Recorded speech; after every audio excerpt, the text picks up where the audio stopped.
Ito ay rated SPG. Striktong patnubay at gabay ng magulang ang kailangan. Maaaring may masiselang tema, lengguwahe, karahasan, sexual, horror o droga na hindi angkop sa mga bata. Si Tata ang kaisa-isang tagapagmana ng korporasyon ng mga Palma kapag nga napatunayan na siya nga ang nawawalang unika-iha nga nito ni Sir Gov. Kaya naman nga't ipapapirma na nga ni Sir Gov dito nga kay Tata ang kanyang mga mana kapag nga napatunayan na siya nga ang nawawalang anak nga nito ni Sir Gov.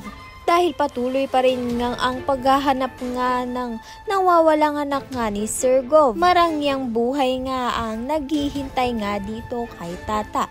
Kaya naman nga't pag nalaman nito ni Nay Guapa ay masasabing na nga rin niya na hindi nga siya ang tunay na ina nga nito ni Tata, kung hindi nga si Carmen ang matalik niya ngang kaibigan na ipinaalaga nga lang sa kanya dahil pumanaw nga ito. Sa kabilang banda naman nga susugurin nga ni Margaret at ni Sir Gov ito ngang si Venice dahil napag-alaman nga nila na ito ngang si Venice ay nangunguha nga ng yaman dito nga sa mga Palma at nagnanakaw nga siya kasama nga itong si Charmaine. Kaya naman nga't paghihiwalayin na nga ni Margaret ito ngang si Venice at si Francis. Hindi naman makakapayag itong si Vivian sa sinabi nga nito ni Margaret.